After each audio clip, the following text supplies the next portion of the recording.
Welcome to the Laker Central podcast, where I discuss the most famous basketball team on the planet with the biggest, brightest, and up-and-coming voices in sports and culture.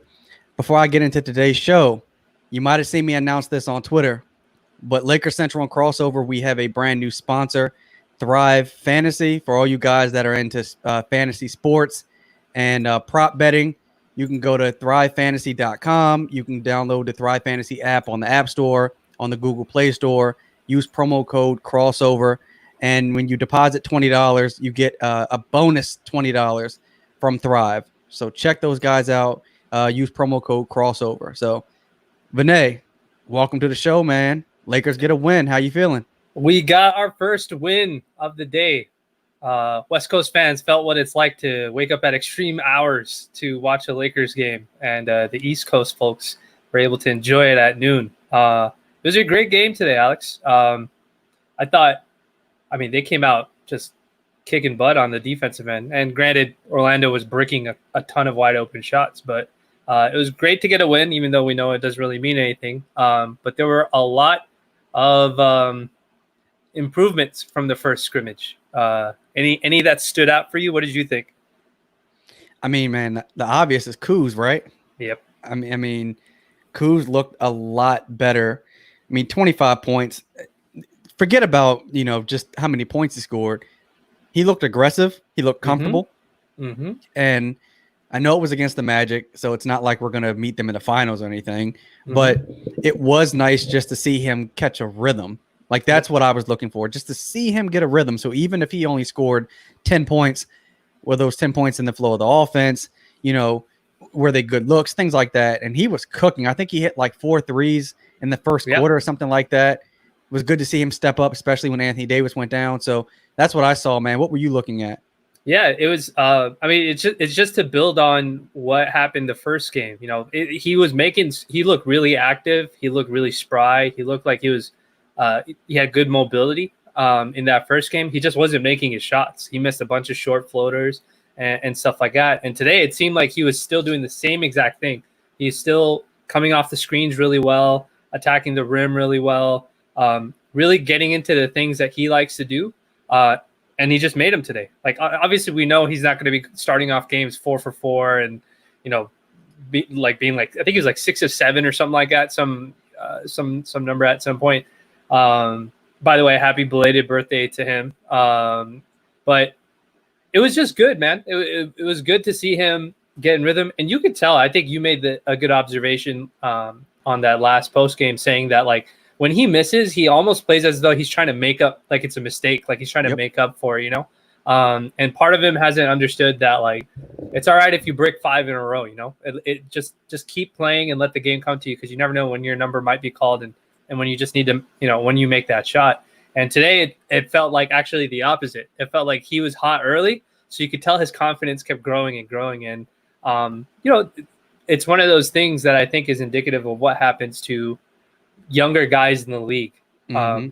They come into the league and his situation is unique because they're competing for a championship. And so he may be harder on himself. It may be his own personality too, as well, where he's very hard on himself when it comes to his own mistakes. And so he's trying to make up for it. And obviously he's got like elder statesmen with LeBron and Dudley and all these other guys like Rondo and Vogel and all these different coaches. But it seems like when he gets hot, like not even hot, but when he's confident, as long as he keeps that confidence there, even if he's missing, it makes a big difference in his game. He looked great when he was playing defense. Like, he was getting roasted by Luka last game, but Luka's an MVP caliber player. Like, right. He's not going to get that many votes. He'll get some votes this year, but granted, Luka's a young guy, but he's obviously much more advanced as a player because of his experience. Right. But he looked much better today. He was in some situations where he got caught on switches against Aaron Gordon that he played pretty well. His rotations were there. I mean, it just looked good. I'm just glad that 2 games in a row we're seeing a situation where he looks more mobile than he did during the season, because I feel as though during the season he was a little limited in his mobility. And the Lakers did a pretty good job trying to keep him on the perimeter defensively. They didn't put him in situations where he had to deal with somebody like backing him down and stuff like that. So Markieff didn't play today, but I think he's going to play in the next game. Somebody told me that it was because Vogel was trying to ramp up his conditioning to that point. So it was good, man. I agree with you. I think he was the biggest, obviously the most obvious, the most biggest difference compared to last game. There was also, I would say, like some smaller improvements. Vogel changed up the rotation. I don't know if you noticed that he brought JR off the bench first. Caruso played today, so that made a difference too as well, even though he was a foul magnet somehow, thanks to the refs. But he did it.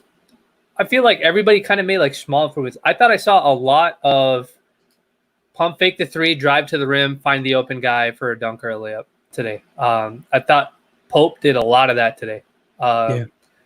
It seems as though a lot of teams have now been, all right, we got to respect this guy's jump shot because he's actually like, we can't give up wide open threes. And Pope was just capitalizing on it. I saw so many where he just pump faked the guys out of position because he closed out too hard.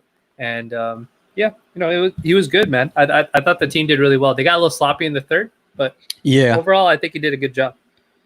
Yeah, I mean, look, man, KCP had 17 points, and I was wondering what Vogel was going to do with Alex Caruso in the rotation. Caruso picked up like 5 fouls pretty early, but I mean, it's a scrimmage, so you just let him go or whatever. But Dion Waiters, man, he played 20 minutes today, and there were some people out there that were wondering, like, okay, how much is Dion going to play? He hadn't played in like a year. He doesn't know the Lakers' defensive assignments, all this stuff.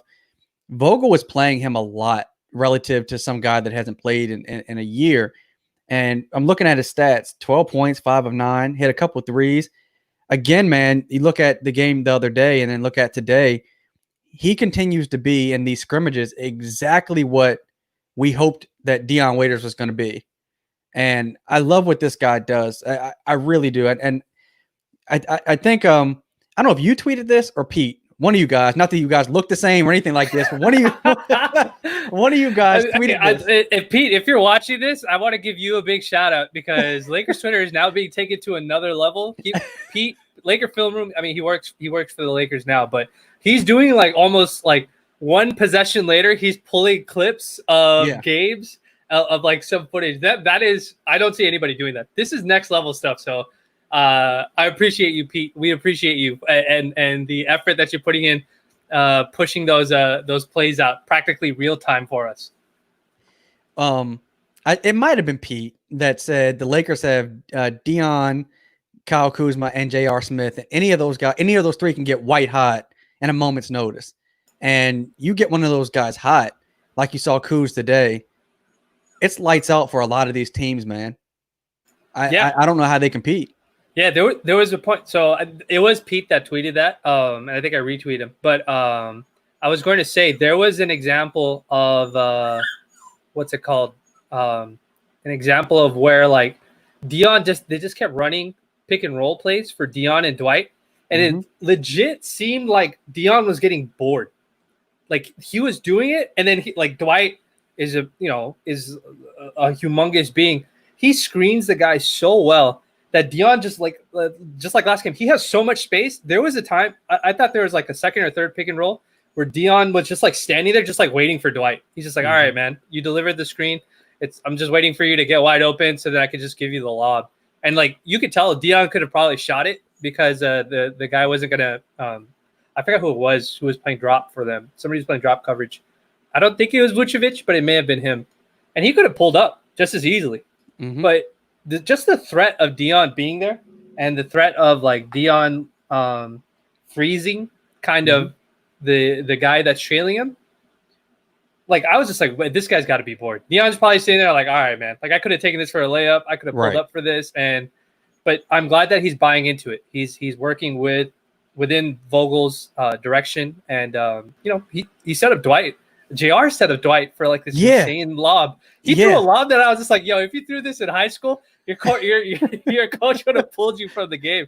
He threw like a one-handed falling out of bounds lob to Dwight, and it was perfect. Like, Dwight was ready for it. So I just thought it was really funny. I mean, there's going to be a game where Vogel needs to basically break the glass and let Dion Waiters go Dion Waiters, right? I think let him do his thing. And you're seeing that he's keeping the defense honest. I mean, defenses don't know what to do with the Lakers at this point when you have Dion on the court. He's such a threat. JR is still a threat. They had Kuz going today. And then even when Anthony Davis was in there, Anthony Davis looked really good. Unfortunately, he got poked in the eye. And by all accounts, it's not like it's a long-term or any kind of issue. It's just they're being precautious as they should with these scrimmages. But AD was dominating, man. I mean, he was 2 for 3 and had 9 points. I mean, the Magic could do nothing with him. So yeah, he had a double-double, almost a double-double in the first quarter or something like that. So I thought it was also interesting that that rotation, again, was a little bit different. Usually Vogel goes with a very short stretch of time where AD plays center. And I think usually Rondo is the guy who's setting up the plays for everybody. But today he was able to keep AD playing for an extended period of time. Granted, Orlando wasn't scoring, so the defense was allowing them like that, increasing that margin of error for them, so he didn't have to. But I thought it was really good to see that Vogel's still willing to change up how he approaches kind of some of the substitution pattern and stuff like that, because that was one of my. I have a conspiracy theory, not conspiracy theory. I have a theory that what Vogel's going to do when the playoffs come around is he's going to do a lot of 1-to-1 matchups. So what he's going to do is he's going to look at like maybe the 10-man rotation that the Lakers have or the 11-man rotation that the Lakers are going to be playing with in the playoffs, and he's going to go to to Dion Waiters, be like, all right, when you come in the game, you're going to be coming in the game when this guy comes in the game, because we know that you can defend this guy, and we know that this guy can't defend you.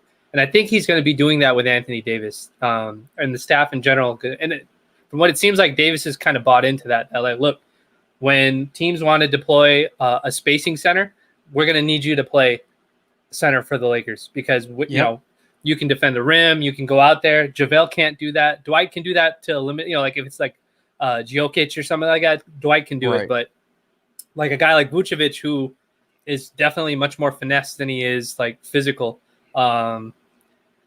I feel like Vogel's going to be very, very fluid with the way he does his roster stuff. So I'm just glad to see that he's trying different lineups, which is what it seemed like it was today. Different lineups, and then like extending the amount of time that he trusts guys on the floor. So, but look, that's what happens when you have somebody like a guy like Dion, a guy like JR, guys who can continue to, even if it's not just lockdown defense, just put the ball, set up their teammates for easy looks and stuff like that. That is something that was probably the biggest Achilles heel of the Lakers roster. It's the reason why everybody says Anthony Davis is not as important as LeBron James, because when Anthony Davis was sharing the floor by himself, the Lakers weren't scoring at a good enough clip for them to have a positive net rating. And now the Lakers are doing that. So now you're seeing them extend, LeBron goes out 9 or 10 minutes, there's like a 9-point lead. The Lakers are either able to hold the lead or they're able to extend the lead. That is a big deal when that happens, because that now means that the Lakers were already outplaying your starters, but now their bench can at least hold that lead for as long as they need to. So, we'll see how that works out. Obviously, it's just scrimmages. Obviously, it's just the Orlando Magic. But it's positive. It's good to see that, like, this is actually working. Because I remember, I think the very last matchup that we had against Orlando in LA, like, we were losing leads. Like, Orlando ended up stealing that game from us. But, like, that was also a game where kind of LeBron was just kind of chilling. He wasn't really trying too hard, which is fine also. But these are like those incremental things that we want to see get better with the addition of Dion and JR. So I'm glad, man. I'm glad with what I saw in the first half of the game. And I mean, that's really all I was looking for. Once Davis was ruled out, I was like, all right, we've seen everything we need to see, bringing in the South Bay guys. So I'm happy, man. I don't really have many complaints about this game outside of a little bit of defensive slippage from in that third quarter. Yeah, I mean, look, I thought they were going to give this game away in the third. And they did that basically the last scrimmage that we saw. And I'm just thinking, okay, all we want to do is get these guys out of these scrimmages healthy. We just want to start to see them round into shape, go through the motions, kind of get back into what they were doing pre-shutdown. And they weathered the storm. I was happy to see that. Like, had we lost this game, that would not have been an indictment on the team. But I did want to see how they responded. I want to see them take each scrimmage as we get deeper into this a little more seriously than the last. And they didn't play guys like Kaycock or THT. I mean, they didn't play any of those guys this time. They fought to win this game. I mean, the Lakers were up like 20 points in that first half, and then they were outscored by 11 in the third quarter, and they had to fight to win. Now, I mean, LeBron didn't play 40 minutes or anything like that. He only played 25 minutes. AD obviously only played in that first quarter, but I'm glad to see that they pulled this thing out. Do you think that they're going to stagger JR and Dion's minutes a bit once we get into the seeding games? Yeah, I'm trying to think about how they see Dion as a player, right? So I thought there's one distinction that I think that maybe I didn't account for, but maybe is something that after seeing today's game and the way that they switched up that rotation is something that I'm more curious about. They used Dion as the primary initiator when he was on the floor, but I think the Lakers may like JR next to LeBron. So as long as LeBron is on the floor, they may like JR just because JR. I mean, he played some pretty good defense today, so I can't really complain. Yeah. Still a little lost on some rotations. That stuff kind of gets cleared up after some time. So I wonder if Vogel thinks JR is a better fit when LeBron is on the floor, and Dion is just better if we leave him in a vacuum. If we put three guys, Green, Kuzma, KCP, with Dion and Dwight, we are comfortable with Dion just running his pick and roll game with spacing, running the DHO sets for either Kuzma or Green or Kuzma, Green, or who am I thinking of? KCP and stuff like that. Right. And just running, like whatever they run, because that was largely successful. So I wonder if they've got different groupings, because JR did pretty well when it was just, when he was on the floor with LeBron.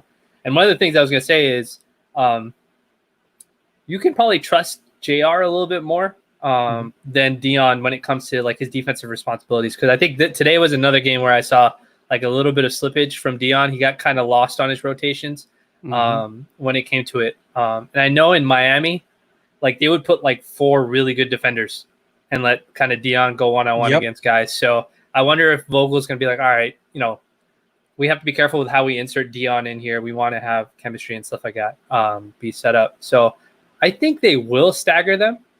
But like I said, Vogel seems to like approach the Lakers coaching staff seems to approach this stuff like as a moment in time. It's never here's the cookie cutter template of how we are going to run our rotations and how we're going to run our offensive schemes. It's always like a 3-minute segment, a 4-minute segment, a 5-minute segment. Right. Oh, okay. Orlando did this, and Orlando swapped out 3 guys, so now we're gonna run this package, that sort of stuff. So that's the kind of stuff that I'm like kind of curious to see. There could be situations where they play them both, but there also could be situations where, like, I could see a situation where, sorry, I disappeared from the live stream, but there could be situations where the Lakers can't buy a bucket for all we know. Right. And Vogel says, all right, we're just like F defense. We're gonna go with all out offense, and he plays like Dion, JR, Kuzma, LeBron, Davis. Like that's like everybody can put the ball on the floor and score at that point. Like nobody's a standstill shooter. So no, I could see something like that. But like I said, it seems like it's almost situational. And I think the most important part of all of it is that all of those guys understand that. All of those guys understand that, look, this is not about, hey, I'm going to get 20 minutes a game no matter what. It's that they understand some games they may need me for 15 minutes. Some games they may need me for 30 minutes. But I'm going to be ready no matter when my number gets called up. So today Quinn Cook got some minutes too as well. So it's like I said, some of these guys are going to get moved out of the rotation. So I think, it's a wait and see approach. But what I've seen so far and how they've been used schematically works. I think they'll stagger them. but I could also see them get played together. So who knows? Yeah, and I think like even with closing lineups, I think the only guarantees is LeBron and Anthony Davis. After that, it's who's playing well. Like, I don't think Frank is going into this and saying, here's my 5 guys or here's my 4 guys. There's the 2 dudes that we know about, and then everything else is dependent upon who's hot. I don't even know if Frank's looking at it from a matchup standpoint.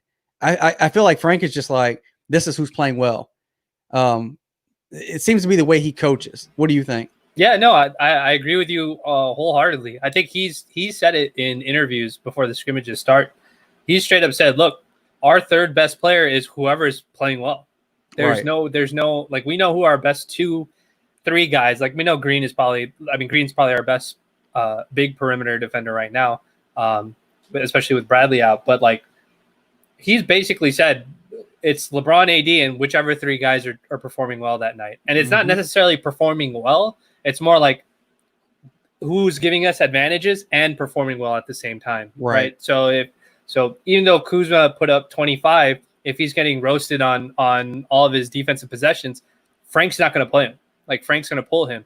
And I think that's the part that Laker fans should definitely find like some like comforting notion. Vogel is a defensive first guy, right? And when you have a defensive first coach that is looking at things schematically as opposed to just looking at specific player performance in general and stuff like that, that's helpful because LeBron is probably the most brilliant offensive mind in the past like 15, 20 years in the league, And so you can tell LeBron, look, I trust you to run the offense for us. Let me take care of the defense and make sure our guys are in the right place and make those calls. And that's a good thing.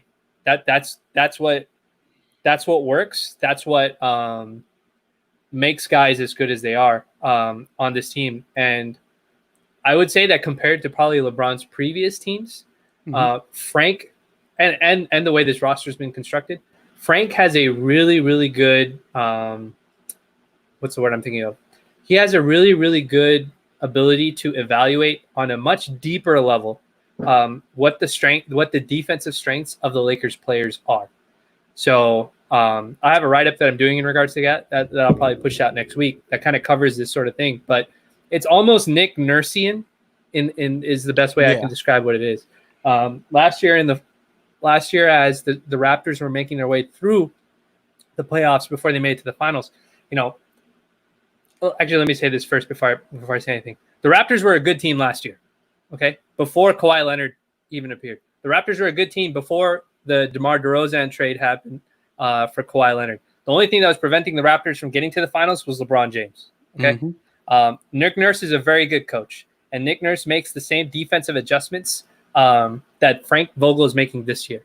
And Vogel, I think, used to do that when he was with Indiana, but he didn't have the same kind of players. He didn't have a guy who could play 4 and 5 like Anthony Davis did. He didn't have a guy who could basically guard 1 through 4 or 1 through 5 at times like LeBron James did. So his talent is improved this year and stuff like that. Vogel does things where he evaluates guys like based on their actual ability. So I'll give you an example, right? And this is in the write-up. Like a lot of Laker fans will remember that when Zion played against the Pelicans, Vogel put Kuzma on Zion, and Zion's much stronger, much heavier, much more athletic than Kuzma is, and Zion put Kuzma right on the block and blew by him every single time. So Vogel's adjustment to that was because they like to pair Zion with I think the guy's name is Melly. I can't remember what he's like this European shooter guy that they like to play at the four space. Vogel switched the assignment. He put Dwight Howard on Zion. Zion can shoot, but he's not like people don't respect his shot like that just yet. Right. So Vogel switched Dwight with Zion. So we're thinking to ourselves, oh yeah, well Dwight's stronger, he's taller. That it is what it is. But we've seen Zion dominate bigger guys just because his lower body and explosion. But the one thing about Dwight that people forgot about or maybe didn't pay attention to, but Vogel knows about, is Dwight's hands are elite for a big guy. If you show that ball even a little bit, Dwight's going to strip it out of your hands. And if you go back and you watch that matchup where in the one-on-one matchups where Zion was matched up with Dwight and Zion would dribble drive by Dwight, put his shoulder into Dwight. Dwight's still able to stand still. As soon as Zion shows the ball, Dwight strips it out of his hands. And that's like the level of insight that Vogel has. And I think one of the things that's made a difference is the reason why I know that's true is because you look at the Markieff Morris edition and what it's done for Kuzma. Like at some point, somebody on the Lakers, I'm assuming it's Vogel, must have said, look, we can't keep using Kuzma this way on defense. Like we can use him as a stretch four on offense, but he can't defend guys like Kawhi when he's down like in the low post for 48 minutes a game. So they go and get Markieff. Markieff is stronger, more physical, like a lower center of gravity, and he likes to battle guys in those spots. He's a better fit for it, and that's the way I kind of see like what Vogel is doing. He's still kind of working out some of these permutations and stuff like that, but like that's why I trust him, as a coach to make the right decisions and stuff like that. And he doesn't get like set in his ways. I think he's like very very collaborative. He like listens to his guys and what's working for them, what's not working for them, and probably Kidd and as well. Yeah, I agree. You mentioned Markieff. I hope we see him. I think Lakers play again on Monday against the Wizards. Why do you think we haven't seen him yet? I know Vogel mentioned, even though Markieff and his brother came at the same time, the Clippers are doing something different with Marcus. But why do you think we haven't seen him yet? I don't know. I wonder if. So I made this joke a while back that even though Markieff and Marcus are no longer with Clutch Sports, like they've been with Clutch Sports pretty much their entire career. Not careers, but like for a long time. Yep. I think the expectation of Markieff is already understood by Markieff. I think Markieff knows how to play with these lineups. I think Markieff knows how to play next to LeBron. Markieff knows how to play next to Anthony Davis. He knows how to play next to Dwight. I don't think he needs the ramp up period that Dion and JR probably do. Good point. I think if Bradley and Rondo were here and Dion and JR weren't here, Markieff would get more playing time. And I wonder if that's kind of what it is. I think Markieff is a vet, like he's a vet. And even though he only had 8 games with the Lakers, prior, like he's gotten some practices in and seen tape. And, of course, he's a clutch guy. He's done scrimmages with these guys. And, like, the Lakers can more or less roll out a clutch roster, current and former clutch roster if they really wanted to. And I wouldn't be surprised if he does it at some point. But that roster is very well balanced, too, as well. It's like Pope, Waiters, LeBron, Markieff, and Anthony Davis. That's like an all-clutch roster. That's actually a pretty good lineup. Like, that's not even a bad lineup, So it's I wonder if he's just kind of, and that maybe he's just kind of helping him get his what's it called up, like his conditioning up or something like that. Stamina, yeah. I was thinking that. Yeah, so that's my guess because I know they played Marcus. I think the Clippers played Marcus, but he looked a little gassed when I was watching that Clippers game. So the Lakers are very careful. I'm not surprised that they held. They immediately said even if this is a minor eye poke for Anthony Davis, like he's not coming back like this game. Like it's about a championship run, in the playoffs. Like we're not gonna try and rush anybody back and stuff like that. So I think that's what it is. Probably just conditioning, and Vogel probably knows that I can insert this guy in whenever I need to, situationally, and he'll do his job. Yeah, I agree. I'm looking forward to seeing him play. I hope he plays on Monday. If he doesn't, it's not a cause of concern. Yeah, I had some folks DM me or message me, why haven't we seen Markieff? It's just we just haven't seen him yet. I wouldn't worry about it at all. So we'll probably see him on Monday. Lakers play the Washington at 3 p.m. Eastern, so I'll be watching it in the middle of the day. Some of you guys on the West Coast have to, I guess, on your lunch break. I don't know how you're going to do it. They're gonna have it. Everybody's gonna have. Well, I mean, everybody. I hope if you're in California, you're probably working from home right now. Yeah. So they'll probably be able to watch it. But if you have to go into the office or whatever, probably have it up on a second screen since everybody has second screens or on their phone or something like that. But yeah, man, today was definitely a new experience. Waking up at noon and watching a Lakers game on the East Coast. I'm sure the Laker fans on the West Coast today having to wake up at 9 a.m. were drowning themselves in coffee so that they could stay awake for some of the possessions. I'm glad basketball's back, man. Vinay, thanks for coming on again. We'll close out the post game on that. Tell everybody how they can find you, man. Yeah, you can find me at on Twitter at vkillum. I'm gonna, if you've been watching this live stream, you've been seeing me kind of dip out of the screen. I'm gonna show you guys why. Come here. I'm gonna show you guys why. This is not my dog. This is my brother-in-law and sister-in-law's dog, and this guy is the one who's been trying to distract me. So I've been trying to give him potato chips to keep him away, but he just doesn't listen. But you can find me on Twitter at vkillum. I have my newsletter there. You can always subscribe to. A lot of Laker content that comes out of that. And, as always, Alex, it's a pleasure. I'm already following you at your Crossover Media. You're already doing big things over there. So I'm very excited to see what direction onwards and upwards that you go with it. Thanks, man. Everybody, you know how to find me. Follow us at Laker Central 365.